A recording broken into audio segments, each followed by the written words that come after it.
오늘의 주요 뉴스입니다. 제주경찰이 장미란 씨 실종 사건을 허위로 종결하면서 이렇게 전상망에 입력한 걸로 취재됐습니다. 문제의 경장 조금 전 구속됐습니다. 대체 장 씨가 야자수 숲에서 숨진 과정 여전히 미스터리인데요. 그 현장 다녀왔습니다. 이 대통령을 향한 유시민 작가의 독설이 또다시 뿜으면서 친명 속에서 대대적인 반격을 시작했습니다. 뉴스에 시작합니다. 저는 동정민입니다. 경찰의 기강회의와 무책임이 심각하다. 이 대통령과 여당이 일제히 경찰 개혁을 외치며 장미란 씨 사건 처리에 분노하고 나섰습니다. 야당이 경찰 공화국을 만들어 놓고 자아분열이라고 정권을 비판하며 정치권의 가장 큰 화두로 떠올랐는데요. 취재를 할수록 이 장 씨 실종 사건 그리고 이후 수사까지 풀어야 할 의혹들이 고구마 줄기처럼 나오고 있는데 하나 둘씩 풀어가 보겠습니다. 먼저 제주 동부경찰서로 가보겠습니다. 장 씨 사건을 허위 종결한 혐의의 이 경찰, 그 경장이 방금 전 구속이 됐습니다. 현장 연결합니다. 자, 홍재 기자, 어제는 풀려났었는데 이번엔 구속을 피하지 못했군요. 네, 맞습니다. 조금 전 법원이 A 경장에 대한 구속영장을 발부했습니다. 법원은 증거인멸과 도주 우려 혐의가 있다며 A 경장의 구속 필요성을 인정한 건데요. 이곳 제주동부경찰서 유치장에서 법원의 판단을 기다리던 A 경장은 구속 피의자 신분으로 계속 조사받게 됐습니다. 어제 석방 결정된 지 단 하루 만입니다. 지난 22일 긴급 체포된 A 경장은 어제 체포 적부심을 받고 석방된 상태였는데요. 하루 만에 다시 구속 심사를 받았습니다. 오늘 오후 구속 심사를 받으러 법원에 출석할 땐 취재진을 피해 출석했는데요. 심사를 받고 나올 때는 검은색 모자를 눌러쓰고 고개를 숙인 채 법원을 빠져나왔습니다. 유가족 기강 심하셨습니까? 오늘 뭐라고 서명하셨습니까? A 경장은 영장 심사 결과가 나올 때까지 대기하는 제주 동부경찰서에 도착한 뒤에도 모자를 끌어내리며 얼굴을 가리는 모습이었습니다. A 경장의 구속영장엔 직무유기와 공공전자기로 거짓 작성 등의 혐의가 포함됐습니다. 장미란 씨 실종 사건 처리하는 과정에서 전산에 허위 정보를 입력하는 방식으로 사건을 위법하게 처리했다는 겁니다. 검찰은 영장심사에서 A 경장이 증거인멸과 도주 우려가 있다며 구속 수사가 불가피하다고 주장했습니다. 경찰은 A 경장을 상대로 실종 사건을 허위 종결한 동기 등을 밝히는데 주력할 방침입니다. 지금까지 제주 동부경찰서에서 전해드렸습니다. 장미란 씨 추정 시신의 부검 결과가 나왔습니다. 일단 치아 등을 보면 장 씨와 일치한다는 소견이 나왔는데요. 이 사인과 관련된 이 자세한 내용은 송정현 기자가 이어갑니다. 어제 장미란 씨 추정 시신을 발견한 경찰은 오늘 이 시신에 대한 부검을 진행했습니다. 시신이 부패돼 지문을 채취할 수는 없었지만 장 씨의 시신이라고 잠정 결론을 내렸습니다. 경찰은 법치의관의 치아 감정 결과 장 씨와 일치한다는 구두 소견을 받았다고 밝혔습니다. 장 씨 실종 당시 소지했던 휴대전화와 전자담배가 시신과 함께 발견됐고 장 씨가 찾던 팔찌와 반지도 착용했다는 점도 장 씨라고 판단한 근거였습니다. 시신에서 특이한 골절 등의 흔적도 발견되지 않았다는 게 경찰 설명입니다. 어제 시신에서 타살 정황이 발견되지 않았다는 경찰 의견과 일치하는 부검 결과입니다. 경찰은 부검 결과를 장 씨 가족에게 전달하고 설명했습니다. 또 시신에서 채취한 DNA를 긴급 감정해 장 씨와의 일치 여부를 검증하고 정확한 사망 원인도 확인하기로 했습니다. 채널A 뉴스 송정현입니다. 장 씨 사건을 맡았던 경찰관의 허위 종결 의혹 속보로 이어갑니다. 이 경찰관, 유족들에겐 당시 장 씨와 통화가 됐다고 해놓곤 경찰 시스템엔 장 씨가 사망했다고 입력을 했습니다. 이 조사 과정에서 왜 사망이라고 입력했냐 이렇게 추궁을 하자 실수라고 했다는데요. 자, 장 씨와 당시 실제 통화했는지도 상황이 엇갈립니다. 최다희 기자입니다. 장미란 씨 실종 신고를 자체 종결 처리한 A 경장. A 경장은 경찰 전산 시스템에는 장 씨가 사망했다고 입력했습니다. 경찰 조사에선 사망으로 전산 입력한 건 단순 실수였다고 주장하는 걸로 파악됐습니다. 자신이 장 씨와 전화 통화도 실제로 했다는 주장도 굽히지 않는 걸로 전해졌습니다. 경찰이 확보한 통신 기록엔 장 씨가 지난 5월 12일 숙소를 나온 뒤 휴대전화가 꺼질 때까지 A 경장을 포함해 경찰과 전화 통화한 내역이 없었습니다. 하지만 A 경장은 분명히 전화 통화를 했다는 취지로 거짓말을 한 게 아니라고 주장하는 걸로 파악됩니다. A 경장은 오늘 관련 질문을 받고 침묵으로 일관했습니다. 전화를 안 했는데 했다고 쓰는 게 어떻게 실수죠? 객관적 증거와 A 경장의 주장이 엇갈리는 상황. 경찰도 허위 종결의 의도성과 동기 등을 밝히는데 수사력을 모으고 있습니다. 채널A 뉴스 최다희입니다. 자, 그런데 경찰 시스템에 사망이라고 적은 건 실수라는 이 해명. 일선 경찰관들도 납득하기 어렵다고 지적합니다. 이 전산망의 사망 원인으로 교통사고라고까지 구체적으로 입력한 걸 보면 고의일 가능성에 무게가 실린다는 겁니다. 윤지우 기자입니다. 장미란 씨 실종 신고를 허위로 종결한 혐의를 받는 A 경장은 실종 사건 처리 전산망에 실종 해제 사유를 교통사고 사망이라고 입력했습니다. 교통사고 사망이라고 장미란 씨 진술한 게 맞습니까? 앞서 경찰 조사에선 실수였다는 취지로 진술했는데 일선 경찰관들도 이런 해명에 의문을 제기합니다. 경찰이 실종 사건을 해제 처리하려면 전산상에서 사망이나 소재 확인 등 정해진 항목에서 담당 경찰관이 직접 코드를 선택해야 합니다. 단순한 클릭 오류나 입력 실수라고 보기 어렵다는 지적이 나오는 이유입니다. 장 씨 가족들에겐 장 씨와 통화가 됐다고 설명해놓고 실종 해제 사유는 사망으로 입력한 것도 앞뒤가 안 맞는 해명이란 지적입니다. 채널A 뉴스 윤지유입니다. 장미란 씨 사망 과정의 미스터리들을 좀 풀어보겠습니다. 숙소와 불과 10분 거리의 야자수 숲에서 시신이 발견됐죠. 어떻게 이렇게 숙소 코앞에 있었는데 또 이 발견 장소가 사람과 차가 다니는 도로 불과 10m 밖인데 그동안 행인이나 주민들은 몰랐을까요? 광민경 기자가 그 야자수 숲으로 가봤습니다.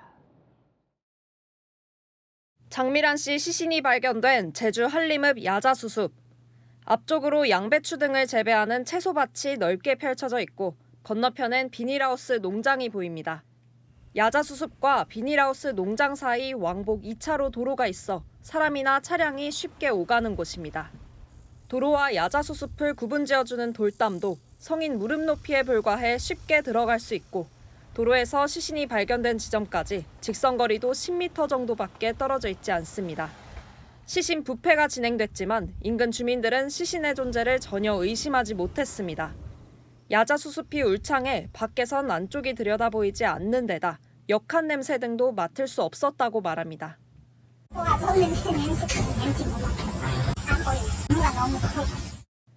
드론으로 상공에서 내려다봐도 높이가 3, 4m를 훌쩍 넘는 야자수 100여 그루에서 뻗어나온 잎줄기가 빽빽하게 가리고 있고 낮 시간에도 숲 내부 상황을 들여다보기 어려운 구조입니다. 야자수 숲은 개인 사유지로 알려졌는데 관리인조차 최근에 숲에 간 적이 없다고 말했습니다. 야자수 기둥도 성인 양팔로 앉기 어려울 만큼 두꺼운 데다 표면이 뾰족해서 기둥 사이로 다니기 어렵습니다. 장 씨 남자친구는 야자수 숲에 이런 환경을 들어 장 씨가 슬리퍼를 신고 거기까지 굳이 들어갔을까 싶다고 의문을 드러내기도 했습니다. 채널A 뉴스 광민경입니다. 실종부터 사망까지의 미스터리도 조금 더 풀어보겠습니다. 장 씨의 휴대전화 신호가 마지막으로 잡힌 곳은 이 한림항 쪽에 있는 통신사 기지국인데요. 장 씨의 숙소 그리고 시신이 발견된 숲까지 반경 약 2km 범위에 몰려 있습니다. 숙소를 나선 뒤 휴대전화 신호가 끊기기까지의 행적, 오세정 기자가 그 반경 2km를 추적해봤습니다. 장미란 씨가 숙소였던 펜션을 나서는 모습이 CCTV에 마지막으로 포착된 건 지난 5월 12일 밤 10시 15분입니다. 그리고 어제 실종 104일 만에 숨진 채 발견된 장 씨. 장 씨가 발견된 야자수 숲은 숙소에서 직선으로 약 400m, 도보로 5분에서 10분 거리에 있습니다.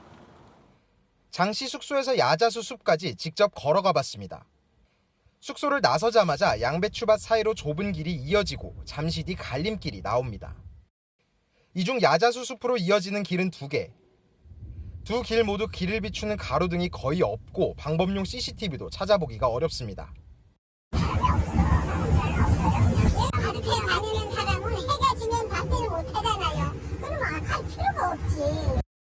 장 씨가 숙소를 나선 뒤 사망까지의 행적도 여전히 풀리지 않고 있습니다.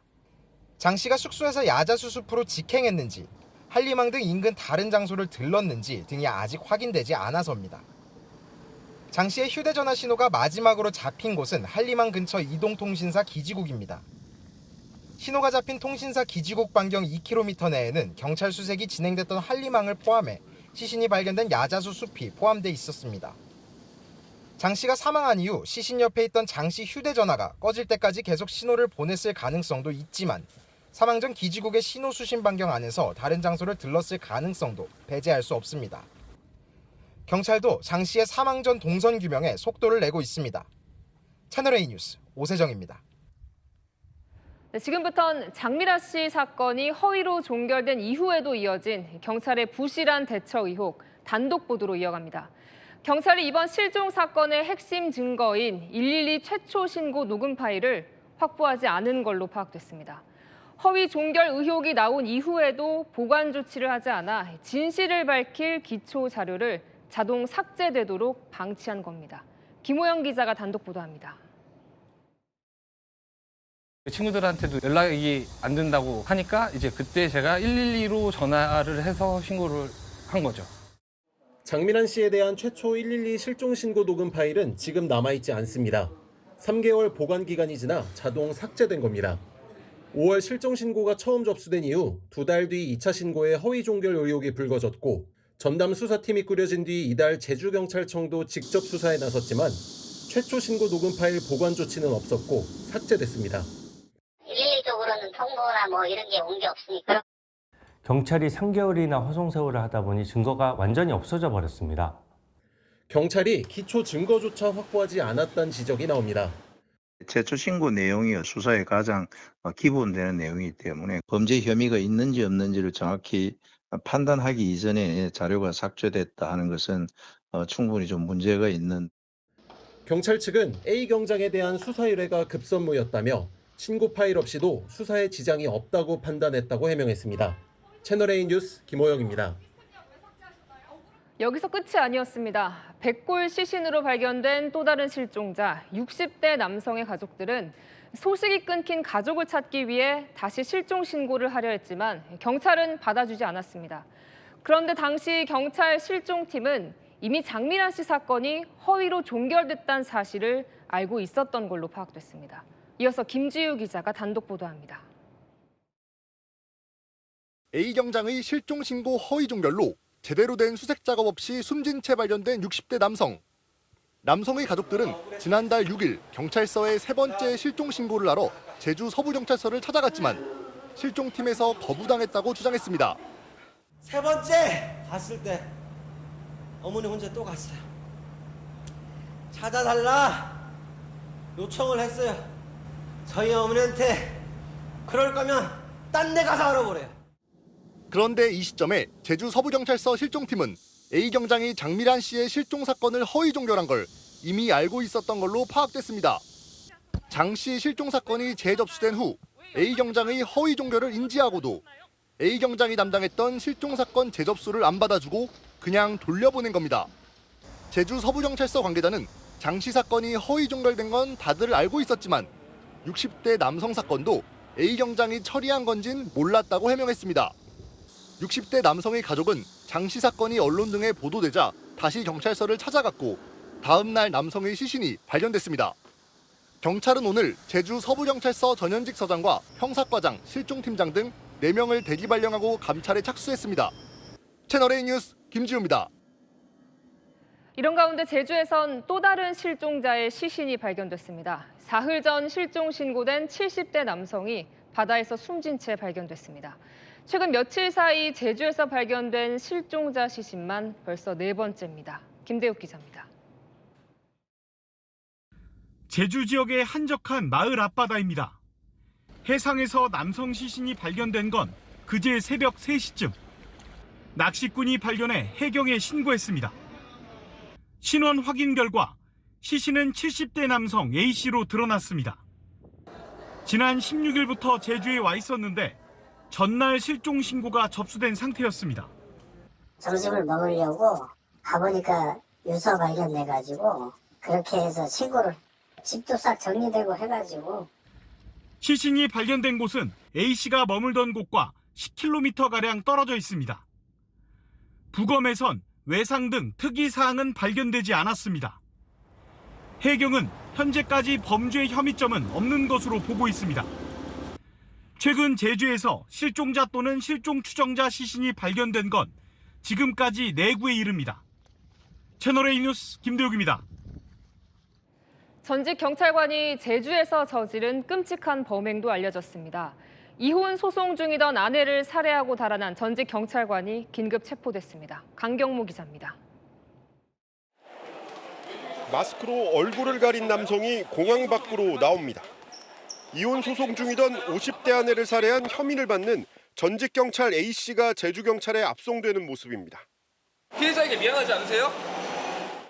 아내가 거주지에서 숨진 채 발견된 건 어제 저녁 7시쯤. 수사는 A씨의 실종 신고가 발단이 됐습니다.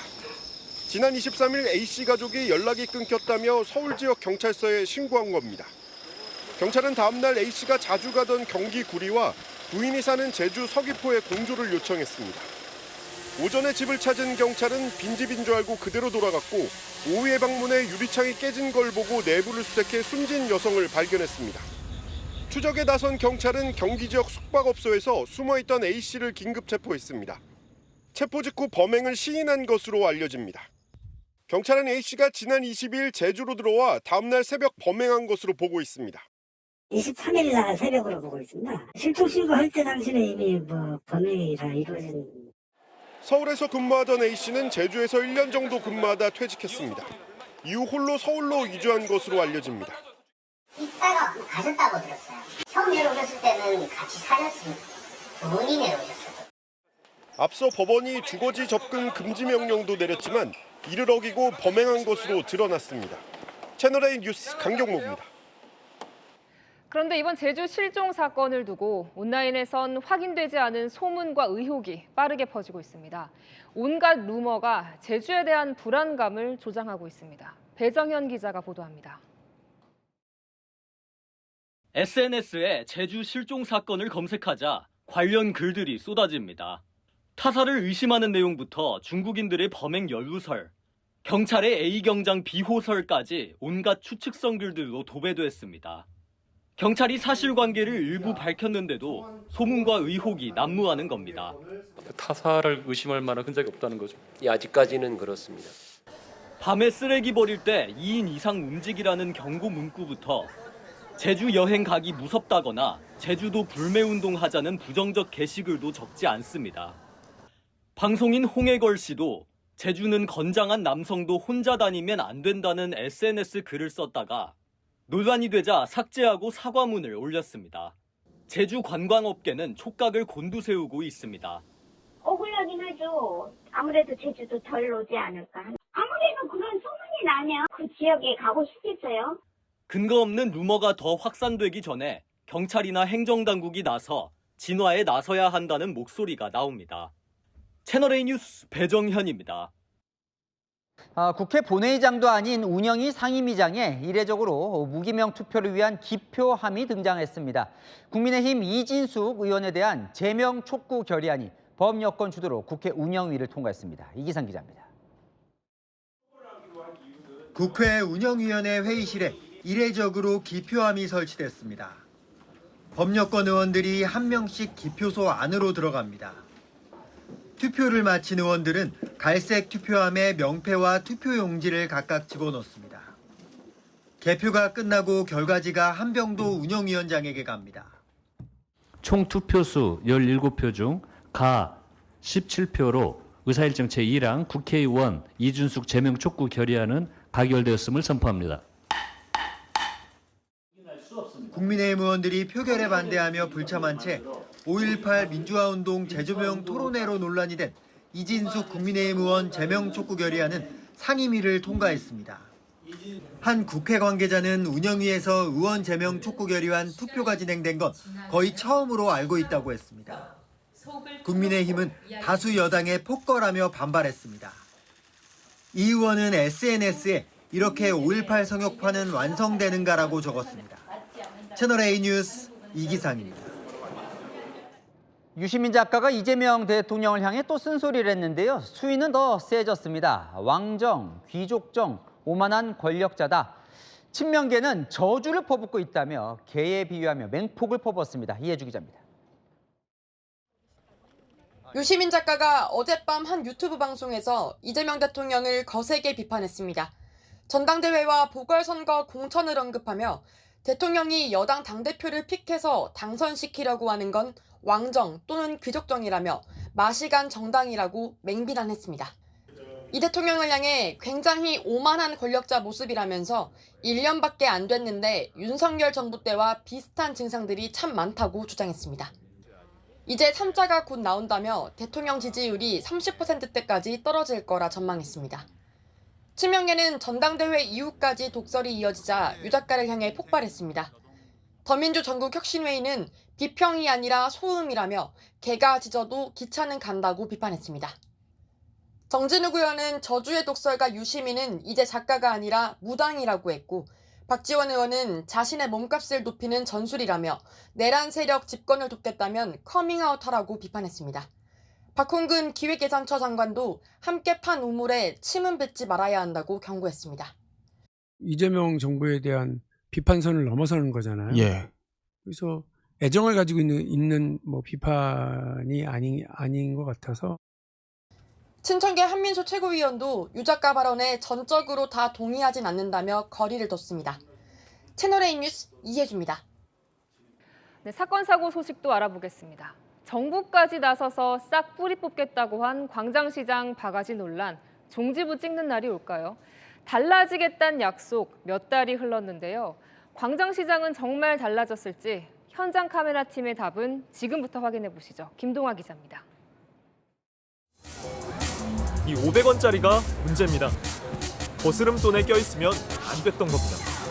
아까 그 물건인데 1,500원 받는 거 맞아요? 맞아요. 왜냐면 떡볶이 5,000원이고 물 1,500원이면은 돈 500원 받았어요? 네, 500원 여기 있어요. 왜요? 나머지 다 1,000원. 진짜요? 외국인 관광객처럼 노점에 앉았습니다. 떡볶이 먹다가 물 시켰습니다.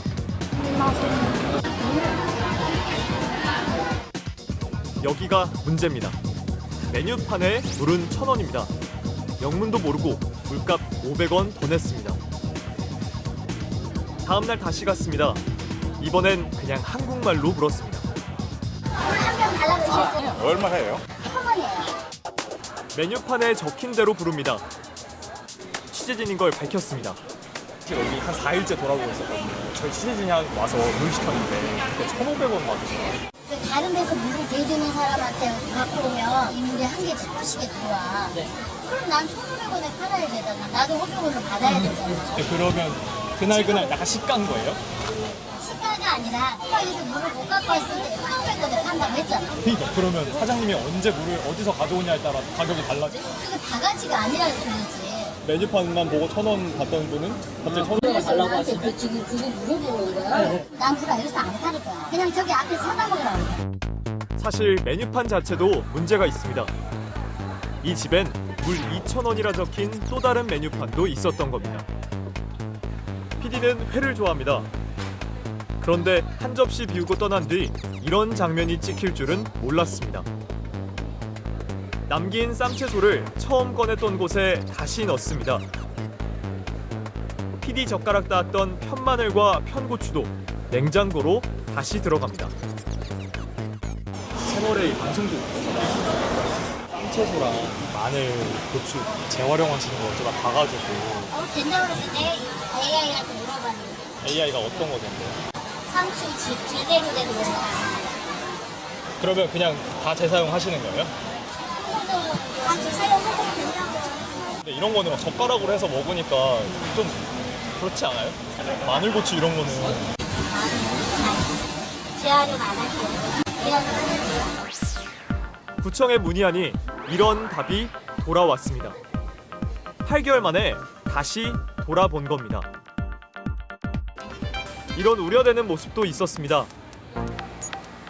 파는 음식 곁에서 양치질했습니다. 코앞이 화장실이었습니다.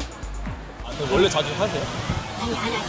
절대 안 해. 느껴서 살짝 알고 있어요. 화장실에서.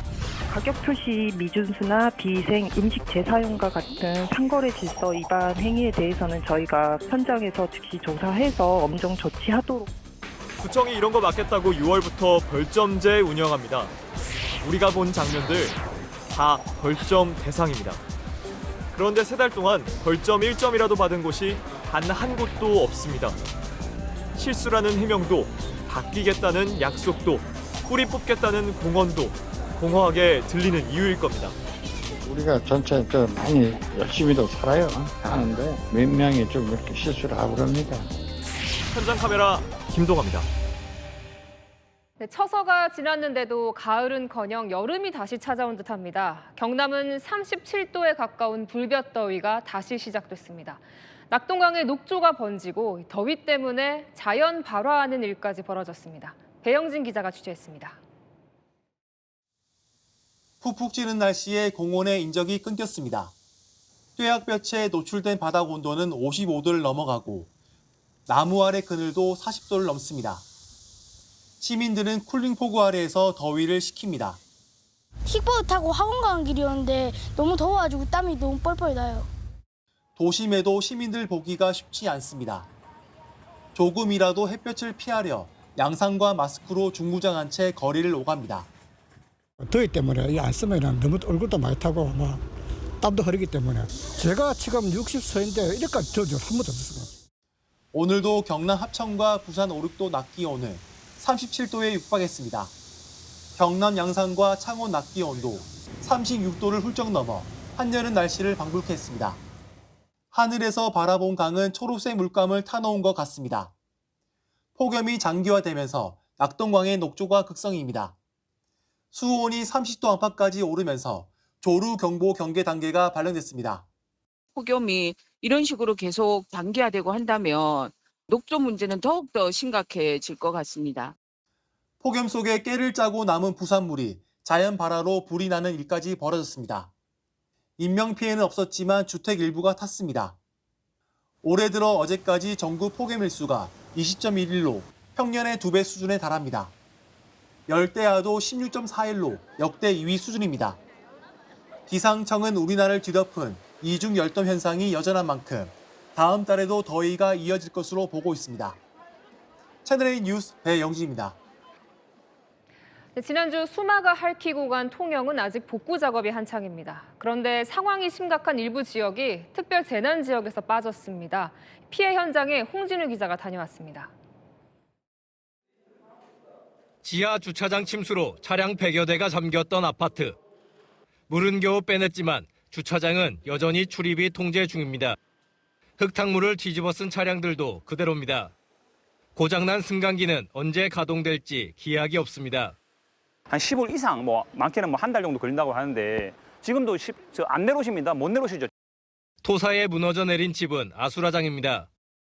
위태롭게 역 건물에 겨우 걸쳐 있습니다. 또 다른 집에선 군인들이 나선 뒤에야 겨우 복구가 시작됩니다. 토사가 쓸려오면서 벽이 무너져 내렸는데요. 아직도 다 치우지 못했습니다. 침수 피해를 입었던 전통시장 역시 수마가 핥히고 간 흔적이 역력합니다. 그런데 이 지역들은 정부가 지정한 특별 재난 지역에서 빠져 있습니다. 피해 조사가 덜 됐다는 이유로 일부 지역만 우선 선포됐기 때문입니다. 전 지역이 특별 재난 지역으로 선포된 거제와 대조적입니다. 국비 지원 없이 복구를 진행하다 보니 좀처럼 속도를 못 내고 있습니다. 많이 서운하지요. 특별 재난 지역으로 같이 해줘야 되는데 지금 한 3살 장사를 못 했습니다. 570여 개에 달하는 도서 지역은 사정이 더합니다. 현장 접근조차 어렵다 보니 복구는 물론 피해 파악조차 어려움을 겪고 있습니다. 통영시는 피해 조사를 마치는 대로 특별 재난지역 추가 지정을 건의하기로 했습니다. 채널A 뉴스 홍진우입니다. 네, 가발을 쓰고 워터파크 여자 탈의실에 들어가 불법 촬영한 20대 남성이 구속됐는데요. 그런데 이 남성 불과 이틀 뒤 또 이곳을 찾아 여성을 추행한 사실이 드러났습니다. 신선미 기자가 보도합니다. 모자와 마스크로 얼굴을 가린 남성이 호송차로 향합니다. 대형 워터파크 여자 탈의실에서 불법 촬영한 혐의로 어제 구속된 20대 A씨입니다. 불법 촬영이 인정하십니까? 여자 탈의실엔 왜 들어갔나요? A씨는 지난달 17일과 30일 가발과 선글라스, 마스크로 얼굴을 가린 뒤 여자 탈의실에 들어가 불법 촬영을 한 혐의를 받습니다. 두 번째 범행 당시 탈의실을 배회하다 의심을 샀고 직원이 신분증 제시를 요구하자 달아났습니다. A씨의 범행은 이게 끝이 아니었습니다. 달아난 지 이틀 만에 다시 워터파크를 찾은 겁니다. 파도풀에서 여성 방문객을 강제 추행하다 현장에서 붙잡혔습니다. A씨는 첫 조사에서는 추행 혐의를 부인했지만 지난 21일 불법 촬영 혐의로 긴급 체포된 이후 추행 혐의 역시 시인한 것으로 전해집니다. A씨는 호기심에 혼자 보려고 촬영했고 영상을 유포하진 않았다고 주장하고 있습니다. 지난 1일 파도풀 사건 당시엔 여자 탈의실에 침입하거나 불법 촬영은 없었다고 진술했습니다. 경찰은 A씨를 상대로 추가 범행이 있는지도 수사하고 있습니다. 채널A 뉴스 신섬입니다. 연세대 캠퍼스에서 복면을 쓴 알몸 남성이 출몰해 학생을 성추행하는 사건이 벌어지고 있지만 석 달째 범인을 못 잡고 있습니다. 어제는 학교 근처에서 하체를 노출한 60대 남성이 체포됐는데 경찰은 이 남성이 복면 남성과 동일인인지 조사 중입니다. 김민환 기자입니다. 연세대 인근 야산 산책로에서 신체를 노출한 60대 남성이 발견된 건 어제 오후 3시 10분쯤. 남성은 바지와 속옷을 내린 상태였는데 근처를 지나던 여성이 발견해 경찰에 신고했습니다. 경찰이 출동해 이 60대 남성을 체포했습니다. 붙잡힌 남성은 경찰 조사에서 용변을 보느라 신체를 노출했다고 주장한 것으로 전해졌습니다. 남성이 체포된 장소 인근은 복면을 쓴 알몸 남성이 연세대 학생을 상대로 성추행을 저지르고 달아난 곳입니다. 지난 6월부터 비슷한 신고가 3차례나 접수되면서 학생과 주민들은 불안감을 감추지 못합니다. 상상이 안 가죠. 완전 알몸에 검은 복면의 사내가 거리를 배회하면서 사람을 추행하고 다닌다는 게. 경찰은 어제 체포한 60대 남성이 알몸 복면남과 동일인인지를 확인하려고 남성의 DNA를 채취해 분석 중입니다. 채널A 뉴스 김민환입니다. 국세청이 기업 신고세 대한 고강도 세무조사에 나섰습니다. 사주들이 회사 돈으로 황제처럼 살면서 이 세금을 빼돌린 혐의를 들여다보는 건데요.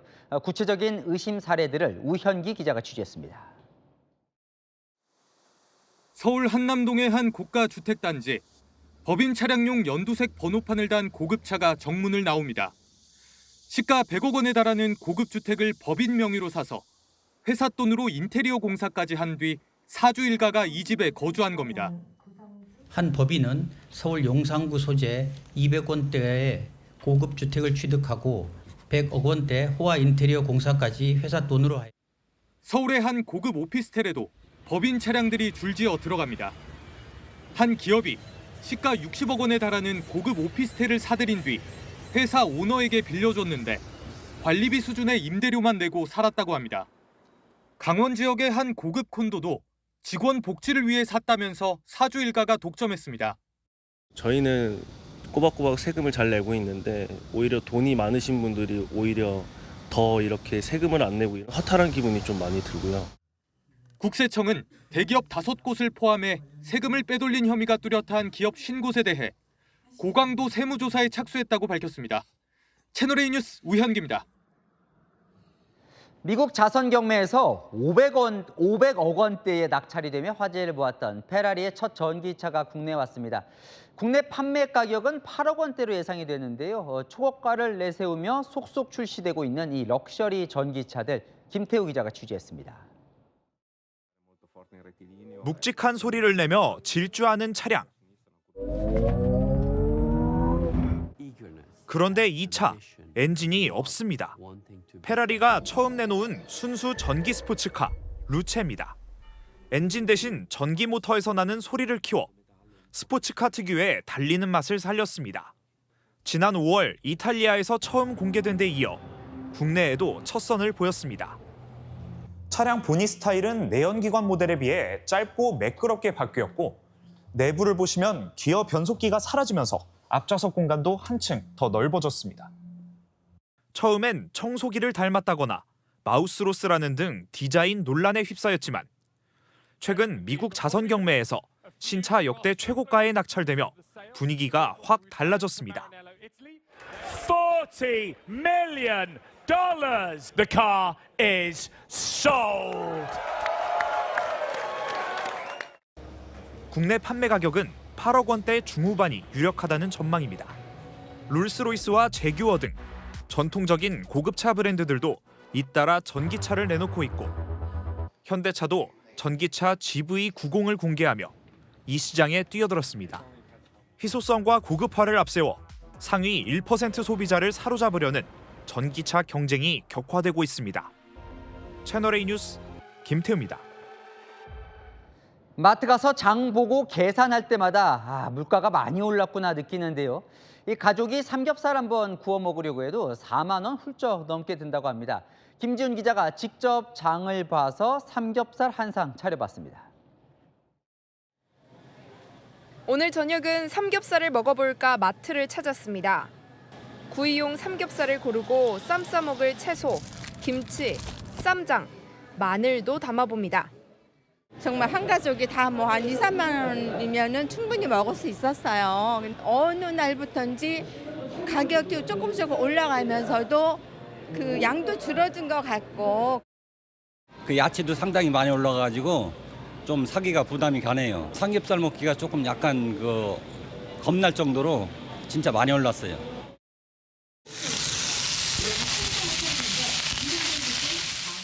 집에서 삼겹살에 상추, 마늘까지 한 상을 차려봤습니다. 이 삼겹살은 지난해보다 1,000원 가까이 올랐고 곁들인 재료들도 많게는 20% 가까이 상승했습니다.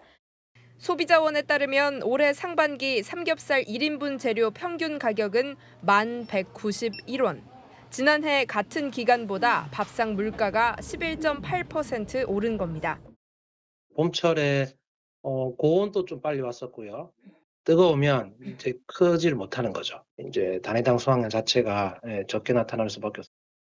김치와 쌈장 같은 장류는 지난해 말 부가가치세 면제가 끝나면서 소비자가 체감하는 부담이 더 커졌다는 분석도 나옵니다. 채널A 뉴스 김지윤입니다. 고인을 기리는 장례식장의 화환들, 분명 유족들에게 온 거지만 이 장례식장과 업체들이 당연한 듯 수거해 가서 재판매를 하면서 유족과 갈등도 불거졌는데요. 공정위가 이건 유족 거다 못 박았습니다. 장례식장 관련해서 달라지는 것들이 있습니다. 송치현 기자입니다. 장례식장 한켠에 길게 늘어선 근조 화환들. 장례가 끝난 뒤 어떻게 처리하는지 명확한 규정이 없어 화환을 둘러싼 분쟁이 잦았습니다. 대수가 150개 정도 되면은 거의 60만 원인데 이제 사무실에서 못하게 막았어요. MA한테 이거 니네 영업방해로 신고를 한다 그랬었어요. 그동안 이런 민원은 다수 제기돼 왔습니다. 2024년 12월 장례식을 치른 A씨는 장례식 첫날 식장과 계약된 화환업체로부터 화환을 개당 1,000원에 되팔라는 요구를 받았습니다. 이에 동의하지 않자 해당 업체 직원이 영정사진에 삿대질을 하는 등 난동을 부렸다며 A씨는 민원을 접수하기도 했습니다. 공정거래위원회는 장례식장 표준약관을 개정해 화환의 소유권이 유족에게 있음을 명확히 했습니다. 이에 따라 장례식장이 화환을 처분하려면 반드시 유족과 협의해야 합니다. 또 이번에 개정된 표준약관에는 과일, 음료, 주류 등 조리되지 않은 음식물을 장례식장에 반입할 수 있게 허용하는 내용도 담겼습니다. 채널A 뉴스 송채은입니다. 미국이 이란을 고립시키기 위해 이른바 경제적 왕따 작전에 돌입했습니다. 금, 항공, 해운 등 돈줄의 우회로까지 다 차단에 나섰습니다. 워싱턴에서 정다은 특파원이 보도합니다. 미국이 이란에 대한 새로운 경제 제재, 경제적 왕따 작전을 시작했습니다. 핵심은 최대 원유 수입국 중국을 비롯해 이란의 생명줄이 됐던 주요 교역국을 압박해 이란을 고립시키겠다는 겁니다. That if they facilitate transactions and are part of the ecosystem that turns Iranian oil into money, into repression, they will be targeted. 제재 회피 수단으로 사용된 디지털 자산을 비롯해 금과 기술, 항공, 해운 분야가 제재 대상이 됐는데 돈줄의 우회로까지 차단하겠다는 의지로 읽힙니다. 스콧 베선트 재무장관은 이란 자금 세탁을 돕는 모든 기관은 미국 달러 결제망에서 배제될 것이라고 경고했습니다. Every country has a defined timeline to shut down activities we have identified. If they do not take action, we will do so unilaterally through Treasury authorities. 미국이 이번 제재에 나선 건 군사 외교적 압박으로 풀지 못한 이란 문제를 경제 제재로 돌파하려는 의도로 풀이됩니다. 워싱턴에서 채널A 뉴스 정다은입니다. 이란 지도부는 새로운 경제 제재도 문제없다며 태연하게 반응했습니다. 수도 테헤란에선 트럼프 미 대통령과 네타냐후 이스라엘 총리를 담은 인형을 이렇게 교수형에 처하는 풍경도 포착됐습니다. 정윤아 기자입니다. 광장 한복판에 설치된 교수대에 트럼프 대통령과 네타냐후 이스라엘 총리를 본뜬 인형이 매달립니다.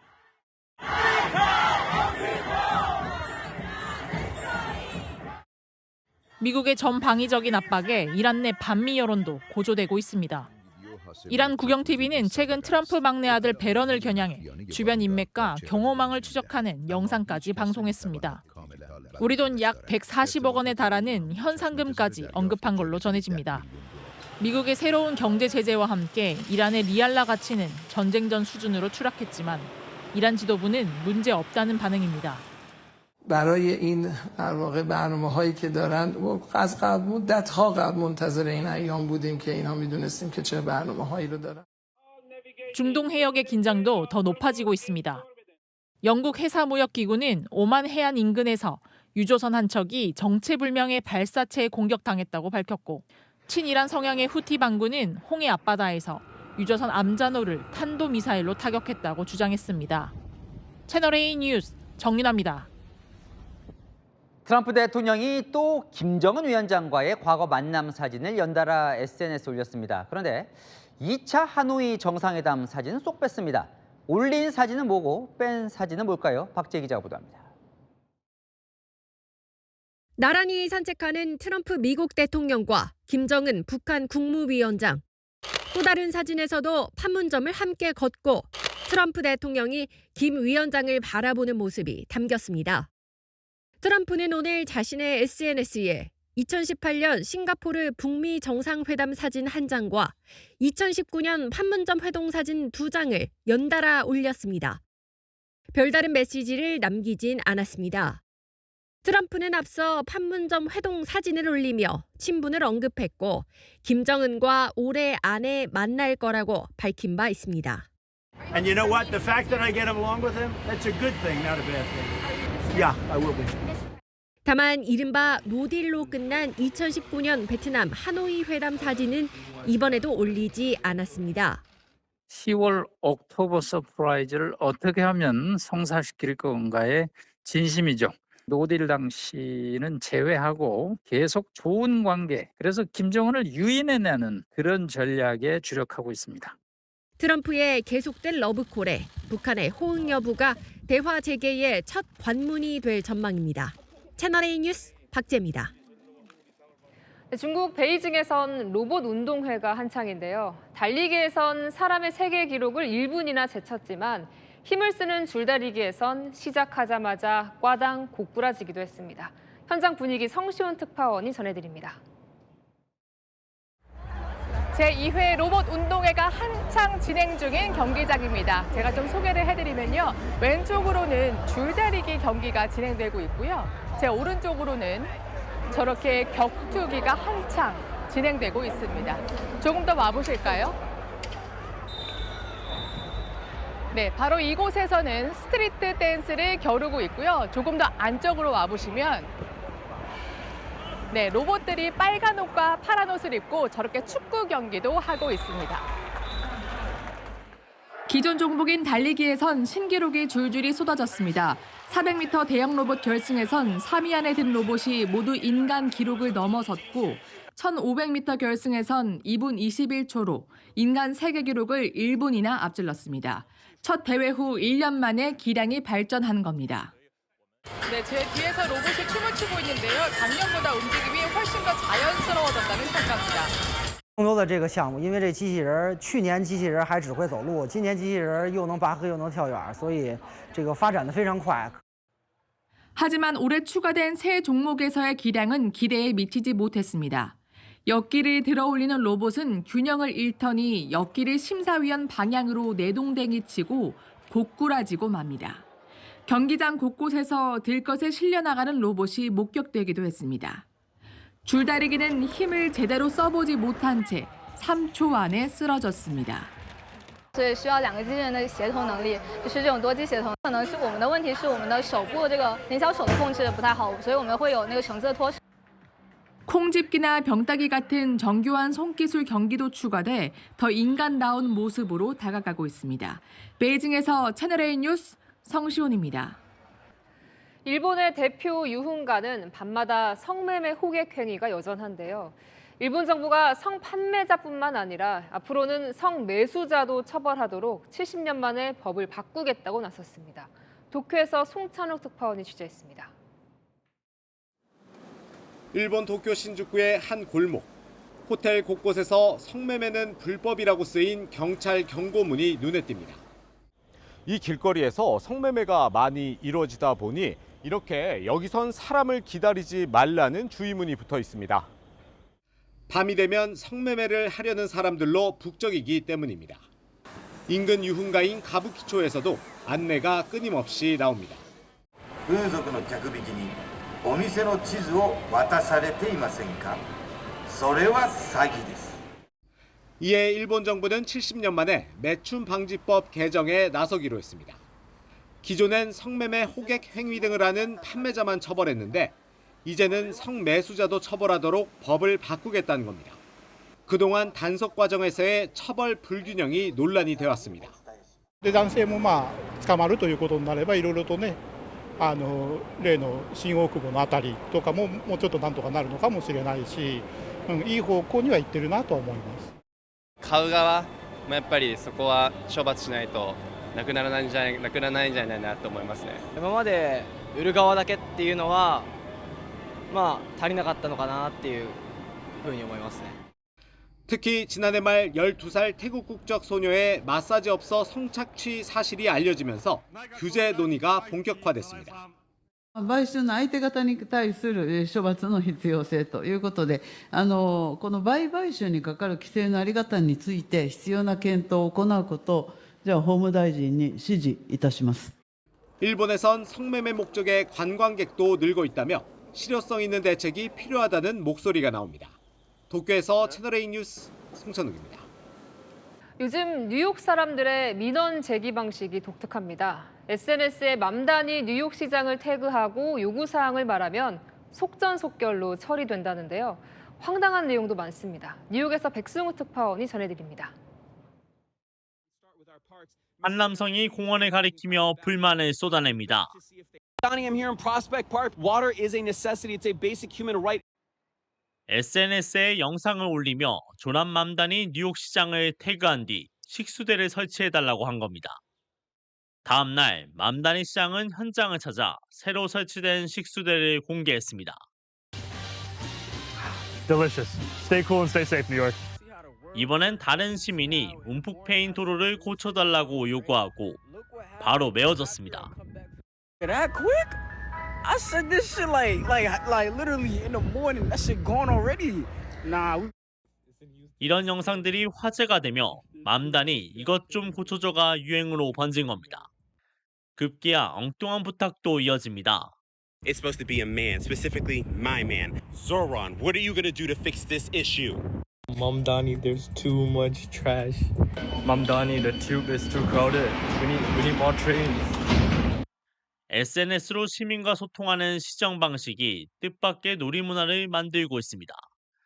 뉴욕에서 채널A 뉴스 백수호입니다.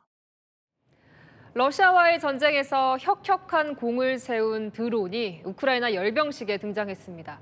탱크 대신 전면의 모습을 드러낸 건데요. 달라진 현대전의 모습, 김용성 기자가 보도합니다. 수도 키우의 중심거리 흐레샤티크를 따라 무인 지상 차량 약 30대가 줄지어 달립니다. Суходолом, водою, Небо шукає нашу слабкість.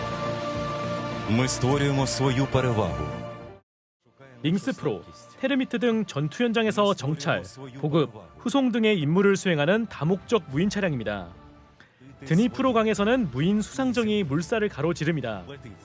적 드론을 요격하는 방공 드론 등이 하늘로 솟구쳐 오르고 장거리 정찰 및 폭격 드론들이 하늘을 누빕니다.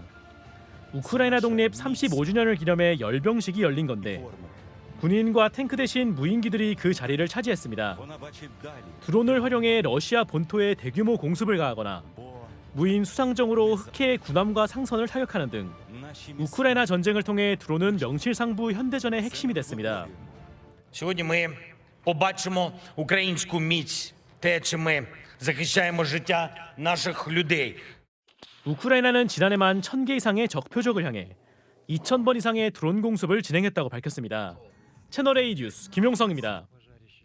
정부가 청년 공공주택 후보지로 검토 중인 용산 어린이 정원입니다. 청와대 측은 정원 이용객이 별로 많지 않다는 점도 개발 이유 중 하나로 들었는데요. 야당은 아니다, 이용객이 늘고 있다고 반박을 합니다. 이건희 기자가 실제 어떤지 정원에 다녀왔습니다. 강아지와 산책하고 아이와 사진을 찍거나 정원을 따라 여유롭게 걷습니다. 좋다. 우리 가을에 나중에 또 오자. 알았지? 정부가 청년 임대주택 공급 부지로 검토 중인 서울 용산 어린이 정원입니다. 오늘 오후 2시쯤 어린이 정원 입구에 찾아가 지켜봤습니다. 자전거 타고 오면 여의도에서 금방 오기 때문에 자주 이용할. 일주일에 못와도 2번 내지 3번 정도는 여기로 오고 아들 손주다 보니까 활동량이 많잖아요. 그러니까 항상 그 넓은 공간을 찾아다니게 되는데 국토교통부가 집계한 자료를 보면 어린이 정원 방문객은 2023년 약 17만 명에서 지난해 27만 6천 명으로 늘었습니다. 올해는 7월까지 약 30만 명이 찾은 것으로 집계됐습니다. 앞서 청와대 인사가 정원을 찾는 사람이 많이 없다고 밝힌 바 있습니다. 굉장히 넓은 땅인데 이용하는 사람들이 너무 없는 거예요. 그래서 어린이들이 거기서 막 뛰놀고 그러면 참 좋겠는데. 국토교통부는 조만간 도심 공공주택 공급 후보지를 발표할 계획입니다. 채널A 뉴스 이건희입니다. 70년 가까이 무속인들의 굿판이 벌어지던 이 대구 팔공산 계곡이 달라졌습니다. 불법 시설 물들을 철거하자 멸종위기 야생동물 이 담비부터 참매까지 모습을 드러냈습니다. 유준 기자입니다. 첨벙첨벙 계곡물 사이를 뛰어다니는 건 2급 멸종위기 야생동물 담비입니다. 담비에게도 이번 여름은 견디기 어려운 듯 물속에 몸을 담그며 더위를 식힙니다. 계곡 바위 위 쉬고 있던 참매가 시원한 계곡물에 잠깐 발을 담그더니 날아갑니다. 깜깜한 밤이 되자 노루 한 마리가 유유히 계곡을 지나갑니다. 평소에 보기 힘들었던 야생동물들이 대구 팔공산 국립공원 계곡에 다시 나타나기 시작했습니다. 이곳은 무속인들이 70년 가까이 불법으로 구슬하고 기도를 하던 곳이었는데 석 달 전 모두 철거됐고 완전히 달라진 겁니다. 촛불 함을 만들어서 그거를 막 계곡 물에 담가 놓기도 하고 막 사람의 인위적인 간섭이 없다 보니까 좀 더 쉽게 접근하지 않았나. 국립공원공단은 앞으로도 불법 굿당과 무속 행위를 단속할 계획입니다. 채널A 뉴스 유주은입니다. 고기압 가장자리를 따라 덥고 습한 공기가 유입되고 있습니다. 덕분에 수도권과 강원에는 비가 내리겠지만 더위를 식히지는 못하겠습니다. 내일 경기와 강원 북부에는 최대 60mm, 서울 등 그 밖의 중북부 지방에는 5에서 30mm의 비가 내릴 전망입니다. 비가 올 때는 잠시 기온이 내려갔다가 그친 뒤에는 습도가 올라 오히려 후텁지근하겠습니다. 남부지방은 햇볕을 가려줄 구름이 없어서 폭염경보가 확대되고요. 도심과 해안가를 따라서는 열대야주의보도 발효 중입니다. 이틀째 열대야가 나타난 서울은 오늘 밤에도 25도가 예상되고요. 내일 한낮에는 전주 35도, 대구는 36도까지 치솟겠습니다. 날씨였습니다. 뉴스에 마칩니다. 시청해주셔서 감사합니다.